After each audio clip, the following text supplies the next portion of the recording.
अस्सलाम वालेकुम दोस्तों मैं शाज़िया और आपका वेलकम करती हूँ अपने YouTube channel cooking and gardening with sons में। दोस्तों आपके सामने ये जो खूबसूरत सी प्यारी सी जो फ्लावर वाइन दिखाई दे रही है, ये जो है, ये देखिए, ये रंगून क्रीपर की जो वाइन है, देखिए कितनी खूबसूरत है। ये रंगून क्रीपर है दोस्तों, जिसे मधुमालती कहा जाता है। देखिए इसके फ्लावर कितने खूबसूरत होते हैं। तो आज का मेरा पूरा वीडियो जो है, फुल इन्फॉर्मेशन मैं आपको मधुमालती के बारे में ही देने वाली हूँ। तो वीडियो को आखिर तक ज़रूर देखिएगा, और ताकि मेरी रंगून क्रीपर के बारे में मेरे को जो भी मालूमात है मैं आपके साथ अच्छे से शेयर कर सकूँ और आपको इसके बारे में अच्छे से नॉलेज हो जाए। दोस्तों सबसे पहले बात करते हैं कि इसका नाम मधुमालती किस तरह पड़ा। तो दोस्तों इसका नाम मधुमालती इसलिए पड़ा है क्योंकि जो इसके फ्लावर होते हैं उसमें से मधु नाम का एक रस निकलता है, एक जेल निकलता है। इसलिए इस प्लांट को मधुमालती के नाम से इंडिया में बुलाया जाता है। इसे इंडिया में मधुमालती कहा जाता है, और इसे हम रंगून क्रीपर के नाम से भी जानते हैं। लगभग एक सौ से 180 से ज़्यादा 180 से ज़्यादा इसकी वैरायटीज़ होती है, जिसकी के अकेले चाइना में 100 वैरायटीज़ पाई जाती है, और इंडिया में इसकी 30 वैरायटीज़ है, और यूरोप में इसकी 20 वैरायटी पाई जाती है, और जो उत्तरी अमेरिका है वहाँ पे इसकी 30 वैरायटी पाई जाती है दोस्तों। इसके बाद हम बात करेंगे कि इस प्लांट को हम कैसे ग्रो करें, कहाँ ग्रो करें, किस तरह की सनलाइट में ग्रो करें, किस तरह की मिट्टी में ग्रो करें, किस तरह का पॉट इसके लिए होना चाहिए, ज़मीन किस तरह से होना चाहिए, किस तरह की खाद, पानी, लाइट्स, इन सब के बारे में मैं आपको वीडियो में आगे बताने वाली हूँ। दोस्तों इसे पॉट में ग्रो कर सकते हैं या नहीं? तो हाँ, इसको पॉट में ग्रो कर सकते हैं, मगर पॉट में ग्रो करने के लिए बस एक बात का ध्यान हमें रखना पड़ेगा कि जो पॉट हम इसके लिए चुन रहे हैं वो पॉट थोड़ा बड़ा हो। कम से कम 18 इंच का, 18 इंच का पॉट्स हमको इसके लिए सिलेक्ट करना पड़ेगा, या उससे बड़ा कोई आपके पास कंटेनर है तो आप उसमें भी इसको लगाइए, क्योंकि एक वाइन है और वाइन को बहुत ऊंची चली जाती है, बहुत फैलती है, तो इसके लिए बड़ा पॉट सुटेबल होता है। और ये पॉट में भी आसानी से ग्रो हो जाता है। बस हमें ये करना है कि इसकी केयर थोड़ी ज़्यादा करनी पड़ती है, पानी का ख्याल रखना पड़ता है, और खाद वगैरह का ख्याल इसमें रखना पड़ता है। अदरवाइज़ ये बहुत अच्छी तरह से आपके पास सरवाइव करती है, और पॉट में भी ये ग्रो हो जाता है।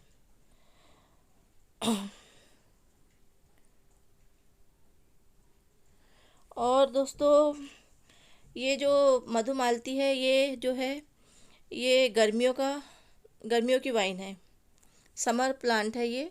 गर्मियों में इसमें भर के फ्लावर आते हैं। देखिए हमारे अभी गर्मियाँ शुरू हो गई है, तो इसमें आप फ्लावरिंग देखिए कितनी टूट कर इसमें भी फ्लावरिंग हुई है, और गुच्छों की शक्ल में इसमें फ्लावरिंग होती है। और इसका एक नाम दोस्तों झुमका बेल भी है। इसको झुमका बेल इसलिए कहा जाता है क्योंकि लेडीज़ कानों में जो झुमका पहनती है ना, तो इस तरह से नीचे की तरफ इस तरह झुका रहता है, तो इसके जो फूल है, गुच्छे वाले फूल इस तरह ज़मीन की तरफ नीचे झुके हुए रहते हैं, तो इसको झुमका बेल भी कहा जाता है। हमारे इंडिया पाकिस्तान में ये झुमका बेल के नाम से भी बहुत फेमस है। तो दोस्तों बात की जाए इसकी सॉइल की, तो सॉइल आपको वही रखनी है जिस तरह मैं वेल ड्रेन सॉइल आपको बताती हूँ। काउडंग, गार्डन सॉइल, सैंड, और सैंड का मिक्सचर बना के आपको पॉट में यूज़ करना पड़ेगा, और वेल ड्रेन सॉइल इसके लिए बनाना पड़ेगा, तो ये इसमें बहुत अच्छी तरह से ग्रो होगा। अब बात करते हैं इसकी हाइट की। तो दोस्तों अगर इसको आगे बढ़ने के लिए इसको सहारा मिलते जाए किसी चीज़ का, इसको अगर सपोर्ट मिले, तो ये 50 फीट से भी ऊंची जा सकती है। अगर इसे सपोर्ट मिले तो ये बहुत ऊंचाई पे जाती है। किसी बिल्डिंग के सहारे या किसी बड़े ऊंचे पेड़ के सहारे ये बहुत ऊपर तक चली जाती है। और बस इसको सपोर्ट मिलना चाहिए। ये बहुत ही ऊंची जाती है। देखिए ये प्लांट है जो मैं आपको दिखा रही हूँ। ये नीम का पेड़ है और ये नीम के पेड़ पे बहुत ऊपर तक चली गई है। और देखिए इसके फ्लावर कितने खूबसूरत होते हैं माशाल्लाह। ये देखिए, देखते ही दिल मोह लेते हैं, इतने खूबसूरत होते हैं इसके फ्लावर, और इसकी खुशबू भी बहुत अच्छी होती है। दोस्तों दोस्तों अगर ये ज़मीन में लगी हुई है तो जहाँ इसे सपोर्ट मिलता है वहाँ पे ये बढ़ती चली जाती है। जैसे कि देखिए ये मेरे नेबर्स का यहाँ की है, मैंने उसका वीडियो बनाया है, तो देखिए कितनी अच्छी तरह से इसको सपोर्ट मिल रहा है दीवार का, पेड़ का। तो ये कितनी ऊंची चली जा रही है। दोस्तों मधुमालती जो है ये गर्मियों का पौधा है, और ये बरसात में भी अच्छी तरह से बहुत अच्छे से फ्लावरिंग करता है। 8 महीने ही अच्छी तरह से फ्लावरिंग करता है, मगर बस सर्दियों में जो है ये डोरमेंसी में चला जाता है। डोरमेंसी में चला जाने का मतलब ये नहीं है कि सूख जाता है या किसी तरह से कुछ नहीं, बस ये होता है कि इसमें फ्लावरिंग नहीं होती है। सर्दियों में इसमें, विंटर में इसमें बिल्कुल भी फ्लावरिंग नहीं होती है। हाँ, इसके पत्ते जो है वो भी बहुत खूबसूरत दिखते हैं, तो ग्रीनरी बनी रहती है हमारे गार्डन में, इतना होता है। और इसकी आप देख ही सकते हैं इसकी बहार माशाल्लाह से। अभी इसमें टूट के फ्लावरिंग हुई है, कितनी अच्छी तरह से इस पे बाहर आई हुई है। ये देखिए फ्लावर इतने घने, मेरे तो ऊंचे, इतना ऊंची है ये मुझसे कि मेरे हाथ भी वहाँ नहीं पहुँच पा रहे हैं। जहाँ ये नीचे तक थोड़ी सी ये हो रही है, मैं वहाँ के आपको बता रही हूँ बहुत अच्छी से। और इसके फ्लावर का जो कलर कॉम्बिनेशन होता है वो भी बहुत खूबसूरत होता है। स्टार्ट में इस पे वाइट वाले फूल आते हैं, वाइट कलर के फूल आते हैं, फिर जैसे जैसा दिन बढ़ते जाते हैं, गुजरते जाते हैं, फूलों की उम्र बढ़ती है, वो रेड कलर में आ जाती है इस शक्ल में, जिस शक्ल में आपको दिख रहा है। बहुत ही खूबसूरत।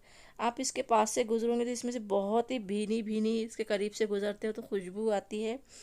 तो अगर बात की जाए इसकी खुशबू की, तो इसकी खुशबू भी बहुत बेमिसाल होती है। आप इसके पास से गुजरो तो आपको खुद फील होगा, बहुत अच्छी खुशबू फील होती है इसमें से।